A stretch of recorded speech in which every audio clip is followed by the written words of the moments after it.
Anyway, going back to the billionaires. What do you got on them? What do you got? Right. I know you're itching. What do you want to talk about with regard to these guys and their projects? Got a few things, but okay. We are active on Twitter, folks, as you may or may not know. So for us, it's impossible to ignore this recent launch of Mark Zuckerberg's new app, Threads, and Elon Musk's meltdown response to it. Now, I think this is a great opportunity to discuss a related topic, which I want to, and that is the value of your data, given the immaturity we are witnessing by the wealthiest among us. But first, I want to make sure that our listeners are caught up to speed on all of the recent noise, namely the confrontation between Musk, the richest person on this planet, and Zuck, the seventh richest person on this planet. I can't believe he's all the way on 7. I can't believe he fell to 7. That's really got it. That's probably why he started jiu-jitsu is to get out all that anger from having dropped as like the number one guy of the millennium. Oh, he's just picturing the people, the 6, the 5, the 4, and all those people. That's who he's going head to head with. That's what he's envisioning. Now I know how he won the tournament. He's just taking heads, taking names, taking heads. He's like 1 through 6. I kill you, number 2. I don't even know who I don't even know who 2 through 4 are. I assume, yeah. Go on. It'll be in our episode description if you guys want to check it out. I have a link, and it's actually a cool, well, I mean, as cool as it could be, but it's a live ticker of who the richest person is. I often wanted to know maybe what the other flip side of that would be, but it's interesting. I think it's more interesting to see a live ticker of the 10 poorest people in the world. Oh, I was just going to say the poorest people, but then as I was saying it, I was like, I mean, I'd rather not name them. I'd actually rather maybe say communities or I think that's fantastic. Actually, I think that's exactly give them notoriety. Give them notoriety. Yeah, maybe these people are the 10 poorest people on the planet, and everyone should know their name. And that way, I mean, that's the thing that's amazing about it. That as soon as someone gets a reality TV deal, they immediately skyrocket till top 7,000 most likely. It's fair. I've said, because every time Forbes or something will come out with a list, I'll usually, respond to their post to say, something along the lines of why are we always celebrating and focusing on the people who don't need it? But I did wrestle with whether or not naming people and showing their faces would do more harm than good. But the way that you're kind of positioning it and the way that you're saying it, putting a name to the face may actually do a lot of good. I mean, you could ask, of course. It's not going to be mandatory. We don't live in some sort of, sycophantic. Well, it's all public information. Well, it is public information. You could do that, right? I mean, well, not really. I mean, it's hard to identify someone who is the poorest. The reason we're able to identify the richest is because they have so much, public wealth, whether it regard to stocks and evaluations of their companies, things of that nature, because their companies are public. It would be very difficult to estimate who the 10 poorest people in the world are. But what would be very intriguing is to have people volunteer to submit to being one of the least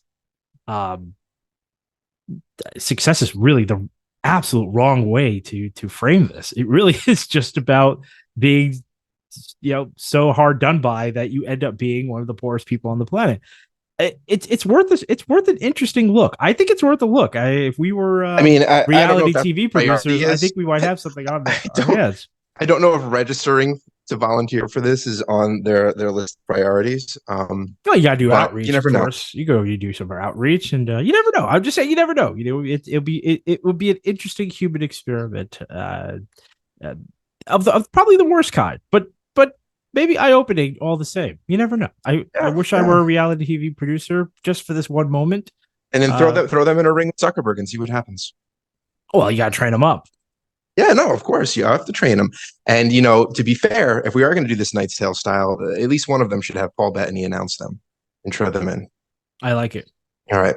So we were talking about the confrontation, Musk and Zuckerberg, and so from proposed MMA cage match that Antoine has already mentioned, to a string of tweets by Elon, including a proposal to, and I quote, a literal dick measuring contest, unquote.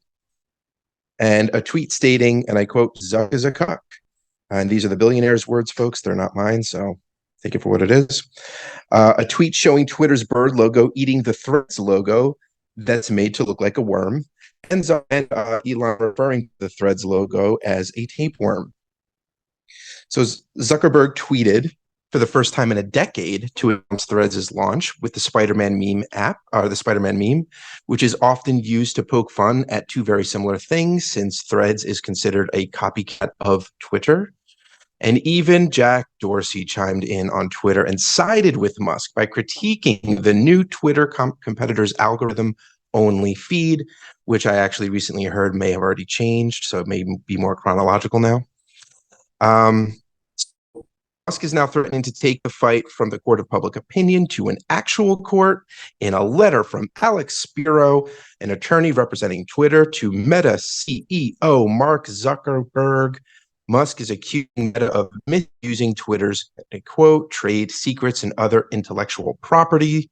Musk even accused Meta of hiring dozens of former Twitter employees to create a copycat app. But a Meta spokesperson wrote on Threads, and I quote, "No one on the Threads engineering team is a former Twitter employee. That is just not a thing." So while Threads does look like Twitter, there are apparently differences, including how the timeline is displayed. But like I mentioned, that might have already changed. And you can't use hashtags, which seems odd. And so I can just imagine that that's all going to change in a matter of time. And then it'll be exactly like Twitter. Now, before you go on, I just wanted to say that is an interesting choice of words to say that not one member of the development team of Threads was a former employee of Twitter. Doesn't mean that they may not have been a freelancer. It just means that they may not have been full time, because it also mentioned engineering team, which, okay. You know, anyone that works in a corporation knows that there are multiple teams here, and usually large scale projects are cross functional. Yeah. So, I mean, it's like, come on, seriously, like how do you innovate on something? How do you come up with, you can't just pull this out of your buttocks. Let's just put it that way. There has to be some crossover. There has to be somebody who was a former Twitter person with high level information as to how Twitter works, in order to not, first of all, if you're going to reinvent the wheel, what you're going to do is you're going to first thing you're going to do is create the wheel, right? That's what happens. If you're going to restart the wheel, you're going to do the wheel. So the fact that this is not Twitter 2. Like not even 2.0, it's just Twitter, the sequel that's not really a sequel. You know, one of those sequels where they've kind of cashed it in and the actors are just getting paid to go through the motions. They're not actually there to make like interesting new material. That kind of sequel where you're just watching the same movie over, you know. I mean, Home Alone 2. Home Alone 2. No, Home Alone 2 is a great movie. It's a great movie. Yeah, no, it's a great movie, but it is the same formula. No, but I was thinking more of what was the newest, not the newest, but of the new sequels of Star Wars. You had A New Hope, right? Episode 4, and then Force Awakens? I mean, that's the same movie, right? A New Hope and Force Awakens is the same movie. So it's more of those lines. All I'm saying is to not recreate the wheel and to create something wholly onto something that is your own thread, for instance, is lets me know that they have some help. That's all I'm doing. I'm just going to put that out there. Let's not pretend like that isn't a thing. But it's good choice of words. I like the way that they're playing this out. You know, let's watch the billionaires eat each other. Oh yeah, it'd be entertaining for sure.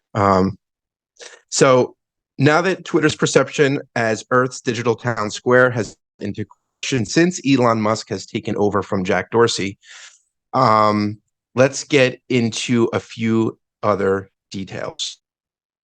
The fact of the matter is that there's no other platform that has the option of Twitter.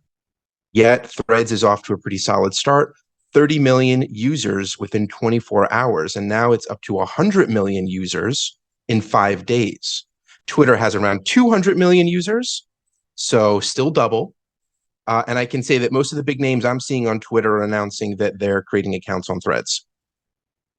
For a rate of growth comparison, Threads has taken 5 days to reach 100 million users. ChatGPT took 2 months, TikTok took 9 months, and Instagram itself took 2.5 years. So Threads is doing this pretty fast.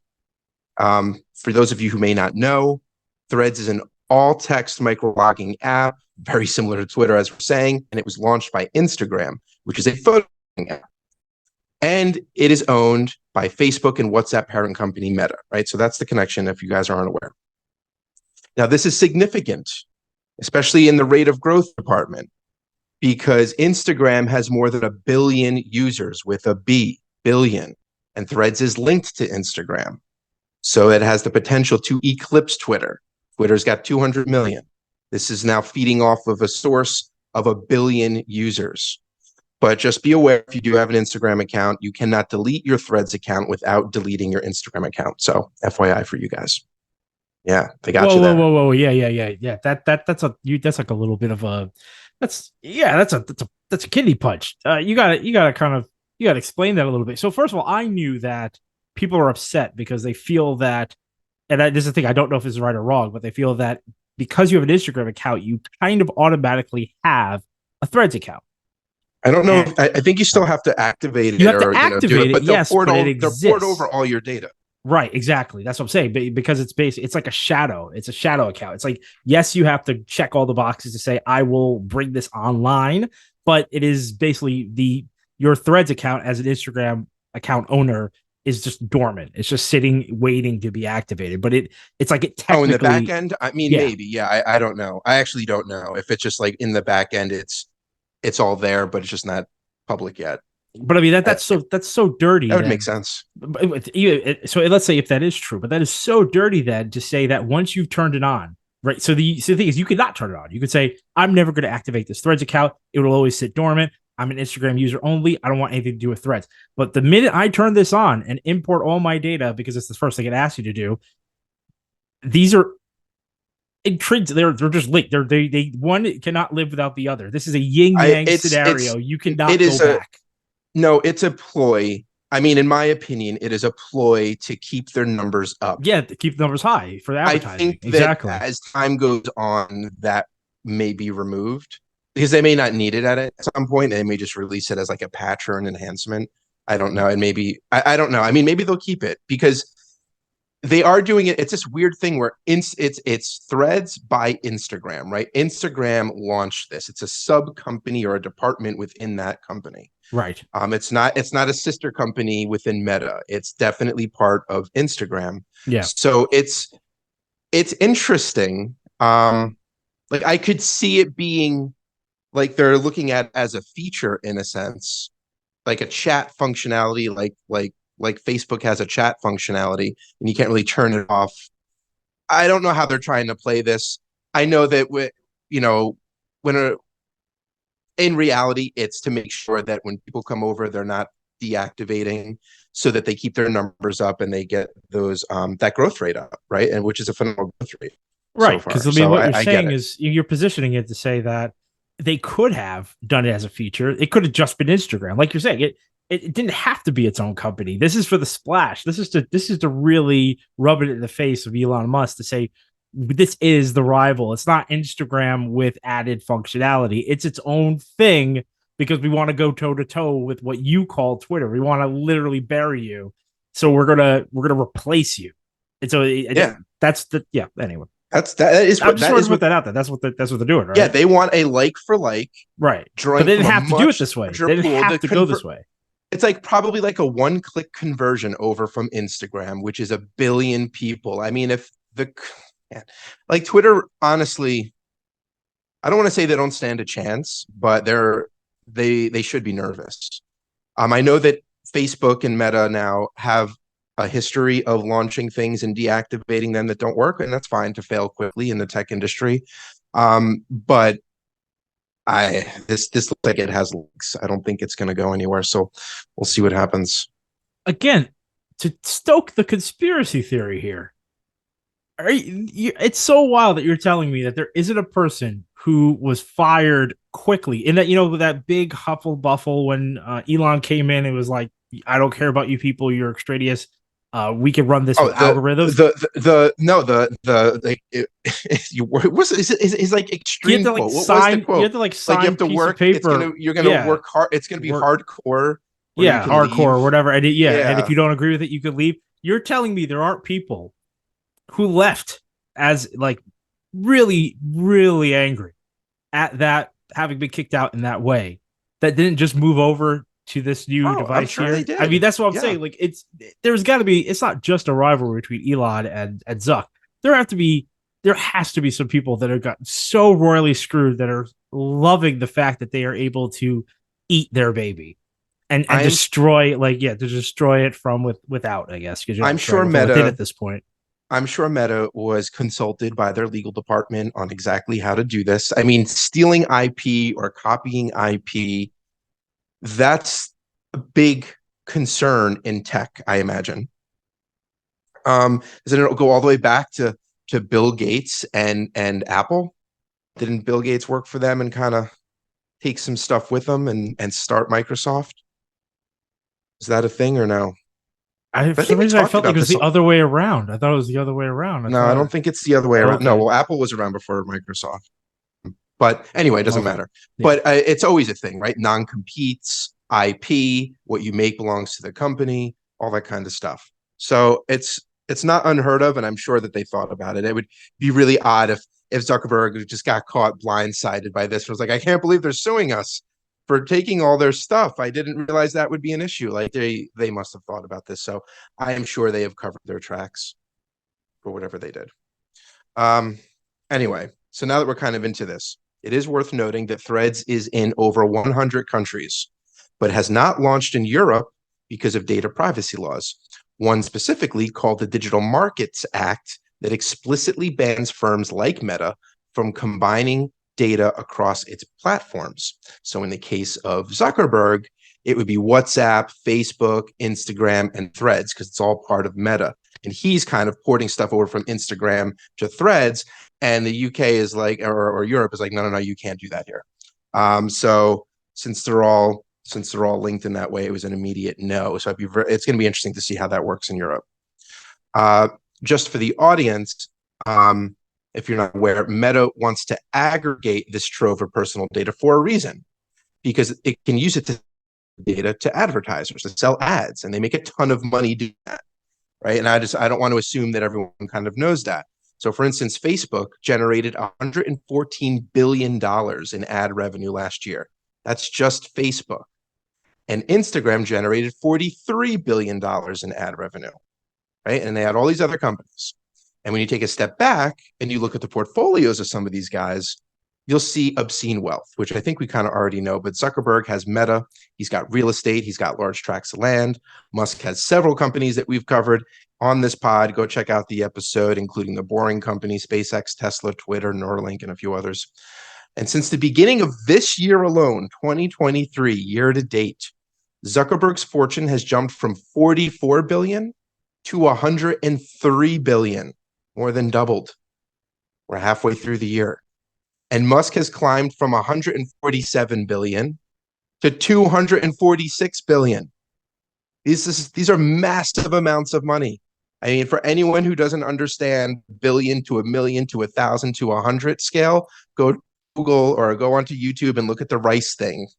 It's the rice video that deals with wealth. I tell people all the time, because you think you know, and you don't know how much billions of dollars really are. I think you need to link it. You need to link it in the episode. That's fair. I'll do that. So yeah, check out the episode description on YouTube, and it'll be in the sources. Now, this brings us to all of that wealth being extracted from your personal data. And we see a dime for any of that. We just get to log in for free, chat, post some selfies, no big deal. But all that money is being made off of your personal data. And so many companies are using your data. It's not even just these two. And so have you ever heard of, and I'm sorry, I've never actually heard his name pronounced out loud, Jaron Lanier? Yes. He's the father of oh my god. Yeah. I'm forgetting his name. The dude is huge in the tech world because he's like a founding principle of basically, I want to say AI, but that might not be right. It's virtual reality. Virtual reality, that's it. That's what I'm thinking of. Yes, he's a part of virtual reality. But he's also like a philosopher. He's like a techno, what do they call it? Techno philosopher kind of thing. He does a lot of speech. Yes, futurist, does a lot of speaking engagements with regard to the future of tech and where it may go and a lot of the dangers. And I think he's spoken out against AI, or at least on the topic, to warn about it and various different things. But anyway, yeah, what's up? What's Jared up to right now? So, as Antoine mentioned, Dude's a computer guy from Silicon Valley, big in early virtual reality, worked at Atari, Microsoft, taught at a bunch of universities like Columbia, UPenn, NYU, and a bunch of others. And he's even, this was an interesting fun fact, he was even behind the advertising scenes in Minority Report when Tom Cruise is walking down and he's seeing all the ads that are bombarding him in this really like relatable dystopian future. That was him. He wrote those scenes. So really, really interesting dude. He actually did an opinion series for the New York Times in 2019, so a few years old, but I think it's just as relevant as ever because we still haven't come anywhere close to realizing what he's talking about. So it's actually a quick 3-part series. They're about 5 minutes each. I think it's actually one's 5 minutes, the others are 4 minutes. So definitely watchable. I'll post them in the source list in the episode description on YouTube. So definitely go check those out.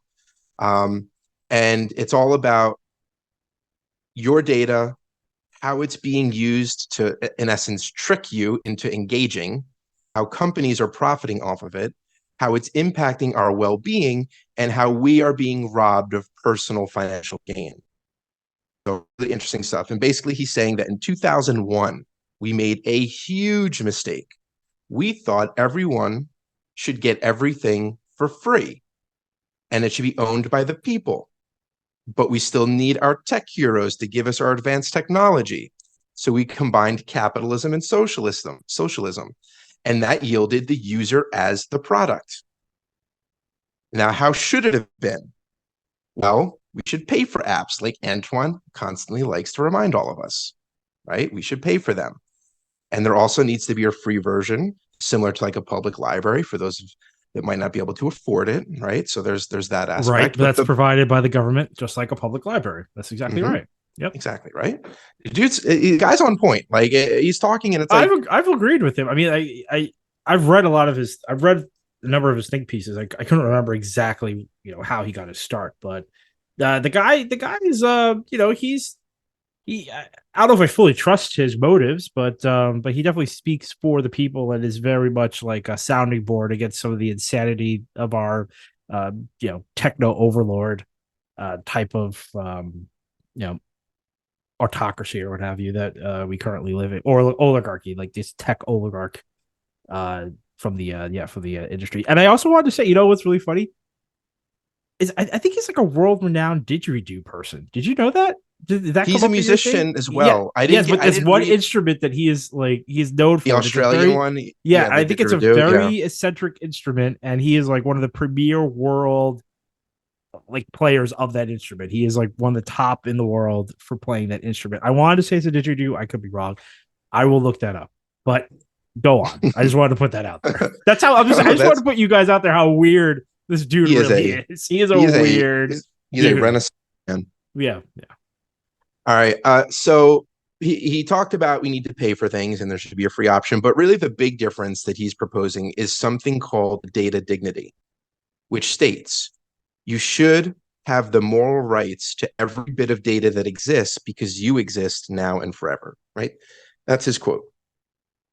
And in a dignified data future, when you post a selfie or reply in a thread and that data is used to enhance the algorithm to sell you or others products, you will get paid and continue getting paid a royalty as that system uses your data to function and improve over time, right? So there's that part. Then we need to invent a tracking system, which shouldn't be that difficult. And this tracking system tracks where data ends up and how people get paid.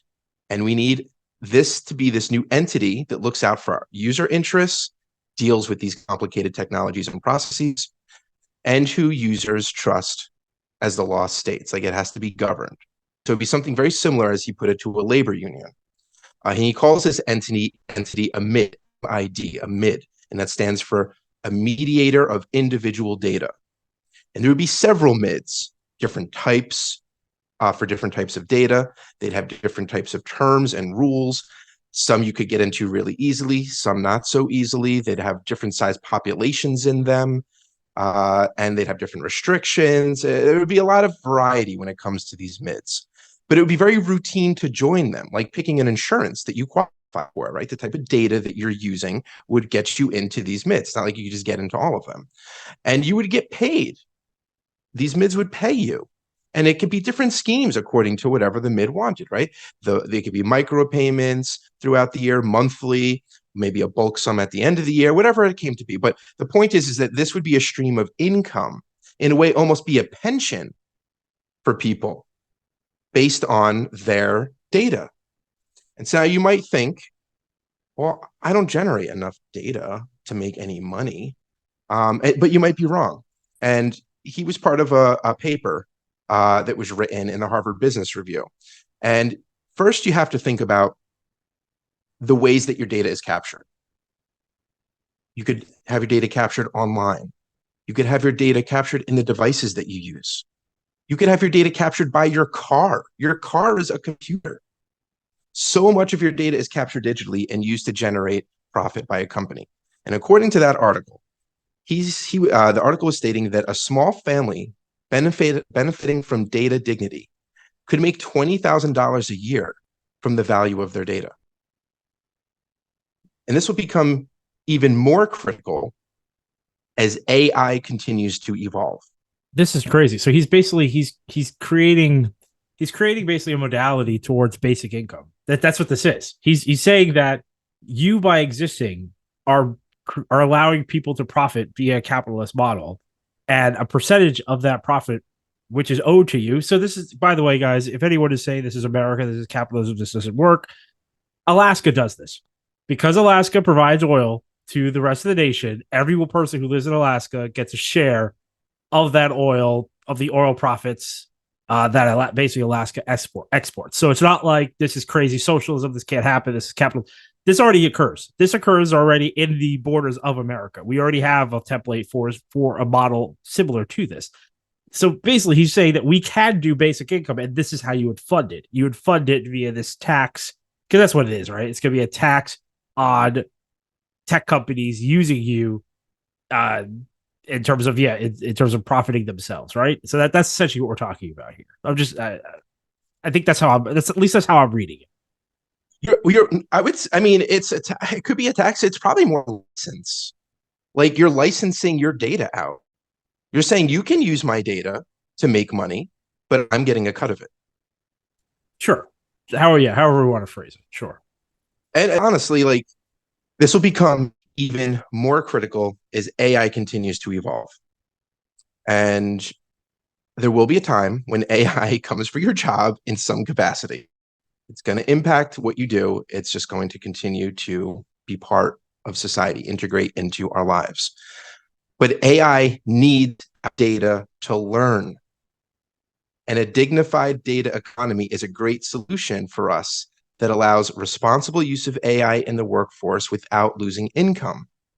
Imagine, okay, I'm going to start to do some of my work or all of it or automate it entirely, but it needs my data. It needs my teaching I need to mentor it in a sense. Well, I'm going to get paid for that. And I'm going to continue to get paid for that as AI continues to perform more complicated and broader tasks. So I encourage everyone to check those 3 to 5-minute videos. As I said, they're going to be in our source list, in our episode description. And if you do check out Threads, let me know, because I'm curious to see what everyone thinks. But I thought it's a wildly provocative idea. I just don't here's the problem. We do live in a capitalist society. I don't know what legislation you're going to push forward that is going to take the technocrats out of, like, it's going to get it's not going to get Google. It's going to get Facebook. It's going to get Apple to give you a percentage of these profits, as opposed to just funneling it into the CEO's yearly annual bonus that they rightly, you're saying they covet. I mean, it's like, I don't know how do you push something like this through? I'm just saying, it's got to be a regulation. It's got to be a law. And it's never going to happen, because again, the tech guys are funneling money to the politicians, and the politicians are doing what is best for the tech guys, and what is not best for the tech guys is some sort of egalitarian push towards basically siphoning off percentages of the ultimate profitability of the products and the companies that they run. How on earth can you possibly get that through in that kind of society, in that kind of situation, how on earth how do you see a path forward to get that implemented as some sort of fairness doctrine? Because I mean, there's going to be so much marketing against it. And look, I love you, listener. I wonder. I if really it's do, and I want to believe you'd vote. I wonder for this, but if it'll. I wonder it'll. Most people won't. I don't think they won't understand it. I agree with you in that it seems not far-fetched, because I mean, I want more intelligent people that are in this discipline to debate the issue and to inform the rest of us. But it sounds good.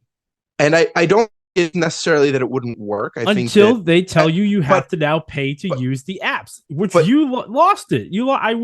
We engaged in this. I said you have to pay the apps, but everyone was like, I want them for free. If people start, but if it's a part of a program that you're going to get like tens of thousands of dollars, I think it's fine.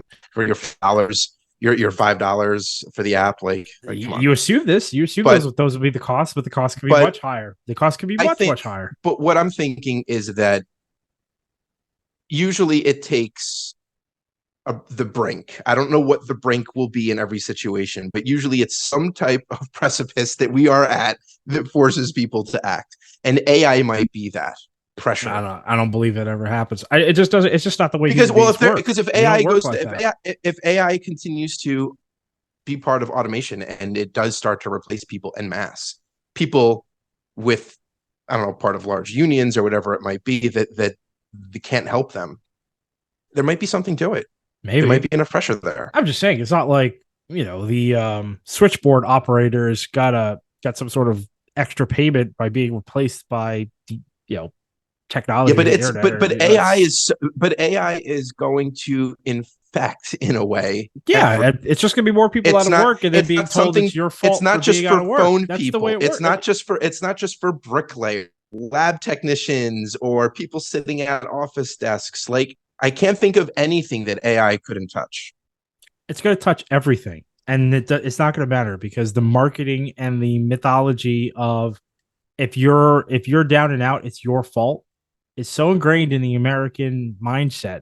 Here's the thing: can I see something like this happening possibly in Europe if things got bad enough? Because it's a different culture. It's just a cultural thing. I don't believe Americans could ever be truly pushed to a brink, especially modern Americans. I can't see how it could happen, because there is so much love for the captains, the titans of industry. One, there's so much brand loyalty to whether I have an iPhone or I'm an Android user, Samsung, what have you. I love Google Chrome. I love Bing. I love this.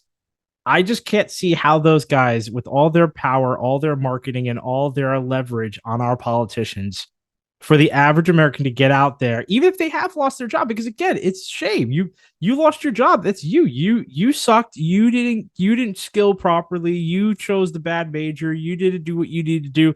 Politicians are going to tell you that. Television is going to tell you that. The captains of industry are going to tell you that. Everyone is going to tell you that it's your fault, and it's something you did. You're the weak link. And as a result, there's nothing coming to you. That's all I'm saying. I would be shocked to see if there's actually some sort of, visible malcontent with regard to saying, this isn't my fault. I got screwed. They replaced me with a robot that learned from me. They studied me. They looked at my work. They looked at my work, my colleagues' work. It's interesting right now because Sarah Silverman, she's. I was just going to say she's got the lawsuit up there around copyright. I mean, it could come about where, but again, most people are going to come out and be like these selfish, rich, Hollywood people. There they are again, try to get a cut of the pie. Well, I mean, they need it to be applicable to them. I wish that there was that's the human story. No one cares until it's them. Yeah, I wish there's a tipping point, and the fact that Walmart and Amazon could come in and drive out every mom and pop store out of most small towns and most rural communities, and you haven't had a massive backlash against that, I just feel like it's like a wave. It hits you so hard. But that's not so all-consuming. But don't they they hire? Like, that's the thing. And that's what will happen here. Exactly. But AI doesn't. But AI replaces It It does. Yeah, displaces, it right? displaces, and then you end up doing some sort of menial labor and something that AI has not gotten around to, or is just I mean, not the worth. unemployment rates are going to skyrocket. It's You happened need, before. It's happened before. yeah, but something's got to give. Except there's no rebound from AI. AI only continues to grow. So you'll never have that rebound unless a whole new industry that AI can't participate in is somehow coming about. So these people need an income. I I hope just think so. I hope it's an so. interesting solution. Usually, what government says is, I "Wow, get what you're we got surplus labor and people that don't have a lot of things to do. They're getting really angry. Let's just send them off to war. Let's reduce these numbers a little bit the so great we can quell. Yeah. move on with our lives." Too cynical. Sorry, listener. Too cynical.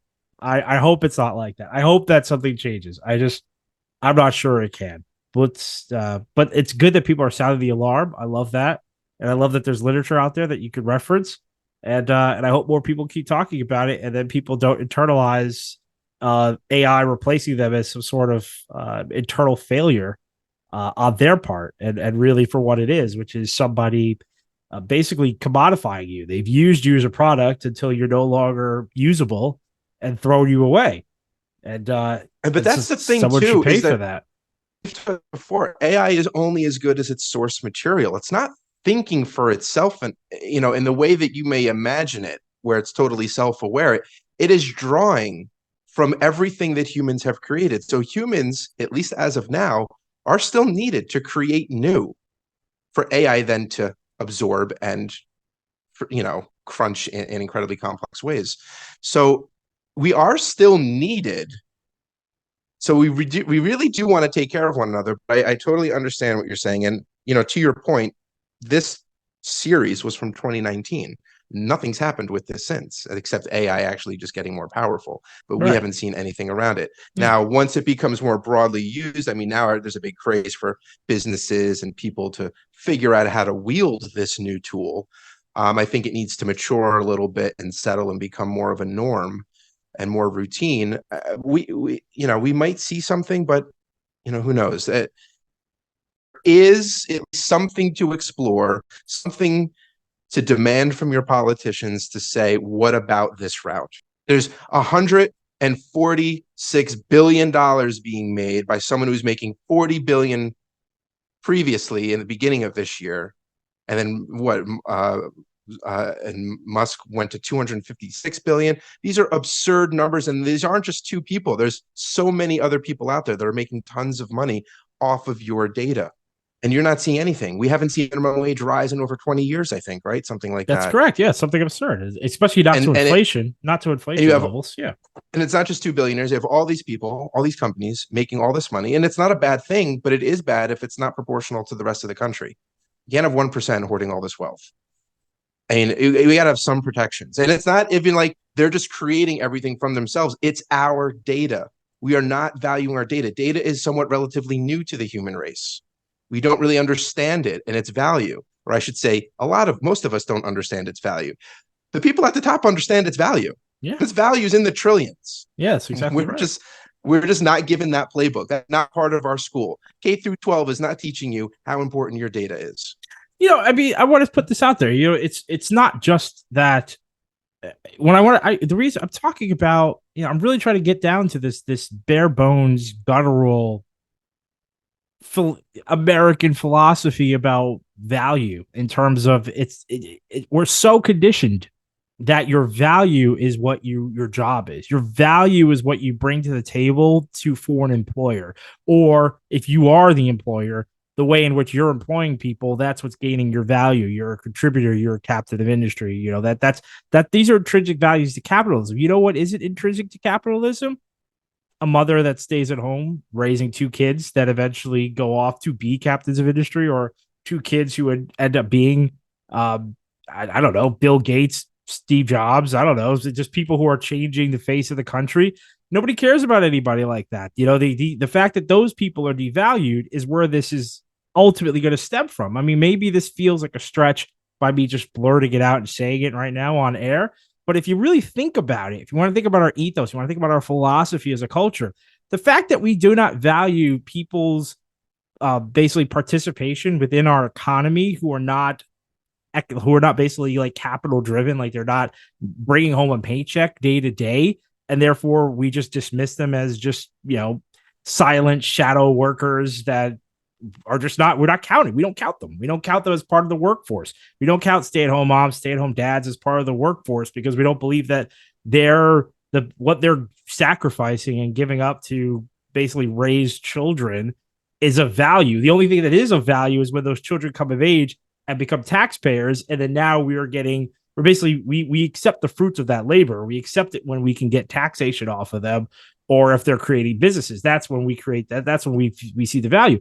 That's why I'm saying that this is going to be such a difficult psychological leap for most Americans to start thinking of this. Yeah, go on. It's a really good point. No, because the way that, and listen, we're doing the best we can, right? There's no playbook. We're doing the best we can. I'm just before. Humans are doing the best they can, and the economy that we've come up to date is that for you to accumulate value in terms of currency, because that's really what value is for us, right? You got to save up some money. You need to engage in business. Business is the only generator of value for us. But what if you're a stay-at-home mom and you're doing really good and necessary work? We can't have a society without kids.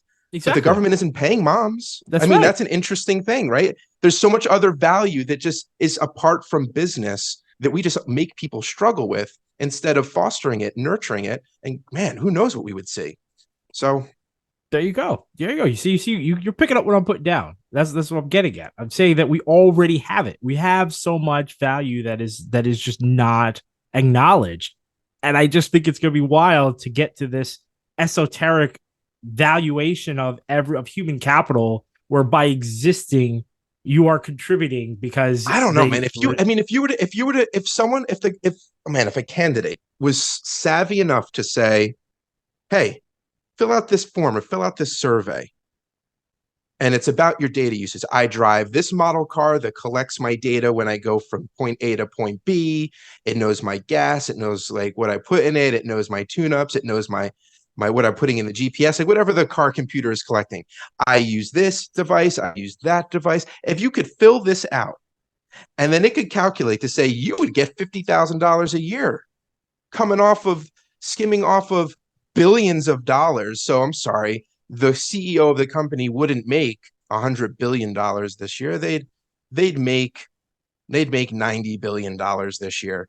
I mean, if someone was to propose it like that, I wonder what kind of pushback there would be. I don't wonder. I know exactly what kind of pushback there would be. No one's ever done that. They would find that they would be uninvited to do a debate. They would find themselves having a very hard time getting on certain ballot boxes and getting into primaries for certain parties. I know exactly what happened. They would figure out that despite the fact that they have all this push behind them, getting on the televised debate stage, they would find it incredibly difficult, and they would find themselves absent from it. And then they would be talking they basically be tweeting while debates are going on, complaining about how they should be there and how all these numbers and everything got expunged from their roll calls in various counties. That's exactly how that would play out. Good luck. I'm just saying good luck on that.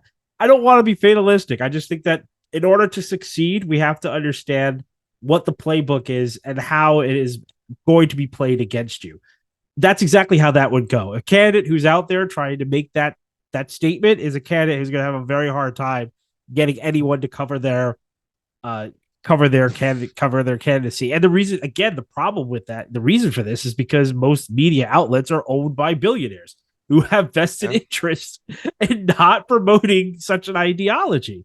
Yeah, you're going to have a hard time out there. That's exactly how it's going to go. So you have to know that. Well, there you go, folks.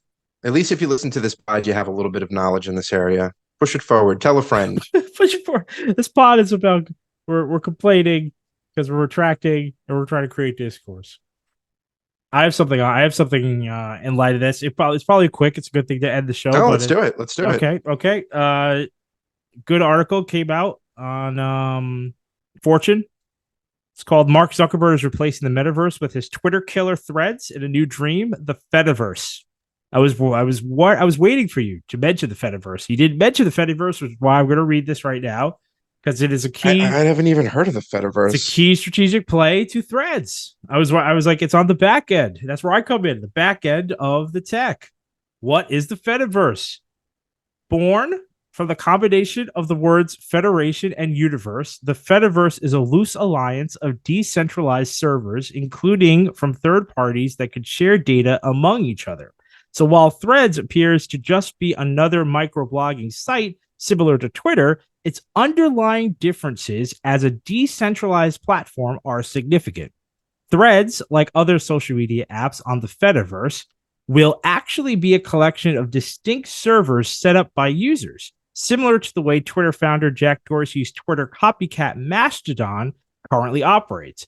If Is this like open source? Is that what this means? It's Go open on. source? Is this No, like open source is okay? different. Open source is different. Okay. Open source means that no one really owns the like IP of the software, and there's just developers across the world that are contributing to it. That's more open source. This is different. If creators of one server want to make their content available to those on another server, then those servers become federated and can communicate with each other.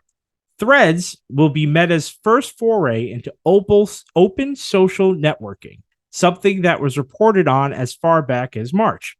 The idea, according to Meta's press release announcing Threads, is to allow people to connect with users on apps other than Threads. Cross posting has been around for years, but this appears to be a targeted effort by Meta to broaden the aperture of Threads' reach to all manner of social media users by not limiting itself exclusively to individuals already on the platform.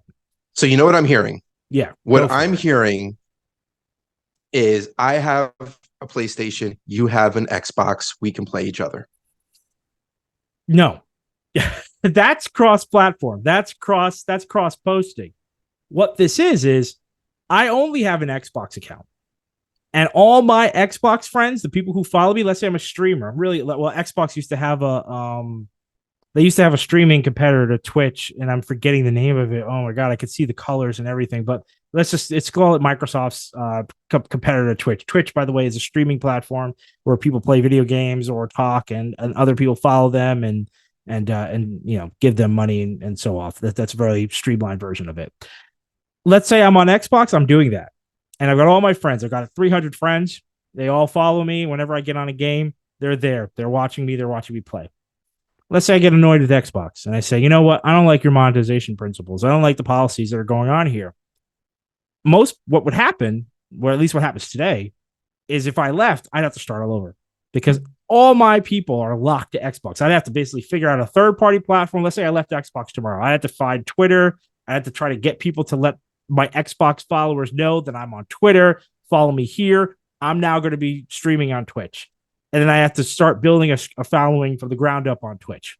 What this is, and what Threads has done, is to say, let's say I have 600 users on Threads. They follow me every day. I don't want to be on Threads anymore. I'm going back to Twitter. If Twitter were open, so if Twitter allowed this cross-pollination, when I go to Twitter, I just pull all the people that were following me on Threads into Twitter immediately.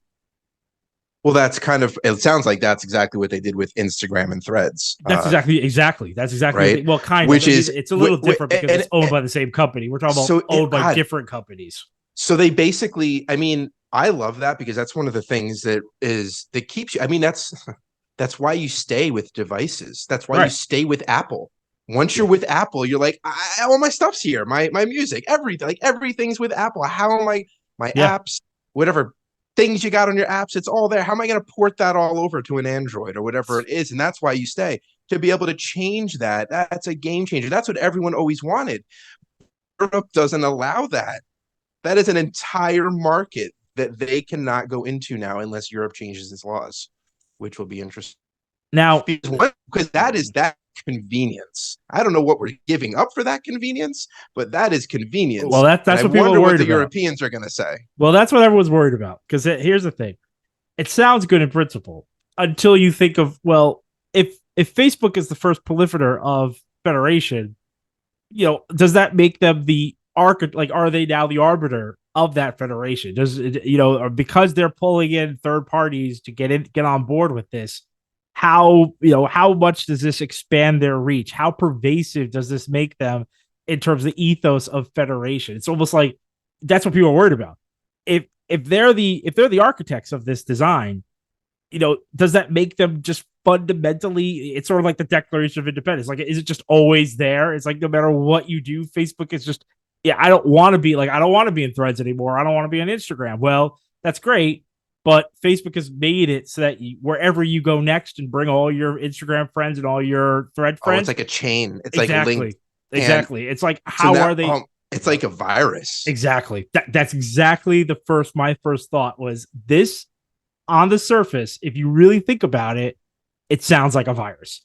It sounds like something that cannot be stopped and will infect everything it touches to the point where it will just be the body. You will just be ill all the time with no way. Python. Exactly. I read it's a book, a child's book for anyone who doesn't have. Yeah.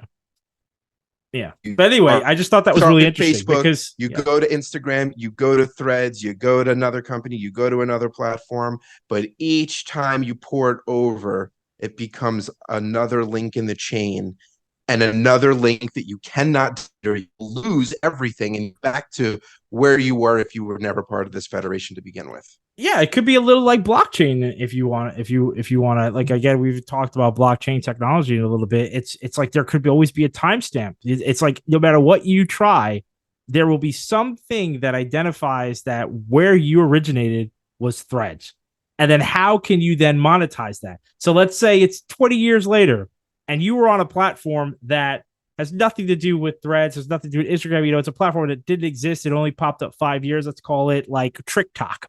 Okay, they bastardized the name of TikTok, and it's retro. Yeah, it's retro, right? At some point, Zuck is going to be able to go to TikTok and be like, "I followed this. You know where you got this guy? From Threads 20 years ago. All these followers, all this stuff that you're getting, it's from this guy. Pay me. I'm the architect. I'm the guy that this started from. You got to give me money because I could follow it. And I know that that's where he came from. He's not really yours because everything he's followed along the way, he's picked up. It's like he's picked up all these different outlets that I've been a part of, and they all pay me. Now you're going to pay me too. It's what it sounds like? No, society. No. What that would mean is that the corporations are actually doing what we just proposed, in that they own the data, and regardless of how it's used in the future, that they will always get a cut of it. They will always get a cut of it. Yep. That could be a possibility. I'm saying it could be a possibility. We're not saying that's what he's after. But that's not what we're lying down here in the Fediverse, but it is sort of the fear that people are starting to talk about with him getting into this space. This was this is an ideology that has been around for some time, but having Facebook be the architect is really worrying people because they don't know how far this rabbit hole will go. So it's worth talking about it. I just thought you didn't mention it, but it's definitely something in the back burner with regard to. That's interesting. You had the metaverse that didn't do so well. Now there's the Fediverse. And the Fediverse feels a little bit more innocuous and something that is so pervasive that it might actually just fly under the radar. Very different. This is very it's completely different from the metaverse. It's not completely dystopian mind trap where people don't go more outside. It's more dystopian than if anything. It's not overtly. I don't know. The idea that you would spend your entire life plugged into a machine, like that's what they were pushing was a really hard pill for anyone to swallow, regardless, I think, of how tech savvy you are. This is probably potentially more devious in its subtleness, but long-term effect. The idea that you will be able to it will be able to ingrain itself in the long arc of your life, and then they can have you in some way like that. That would be the fear, is that you will continue to port over, but with each one of those, what is happening? And I think those are the questions that you said are so far unanswered. Yeah. And that's probably all hidden in the code and the T's and C's. Yeah. Anyway, I thought that was a good place to that's really good. Round it out. Fediverse. Good job. All right, folks. Yeah. We got Where can they find content. We got new content every week, almost every week, but virtually every week, almost every week. So like and subscribe to us on YouTube, Twitter, or wherever you listen to podcasts. Don't delete us. Don't unsubscribe, or we'll unsubscribe you from everything. Okay, veiled threat. Retraction. Isn't that what we do now? Isn't that the thing? We just do that, right? I mean, this is what the big shots do. Aren't we big shots, right? You just say, like, listen, once you subscribe, you can't unsubscribe, or you don't wipe out all your subscriptions. Yeah, well, I like this better where we just how about you just stay with us and we'll follow you. If you wait, let's wait until we can just follow you no matter where you go. And with that, again, until next time. Out.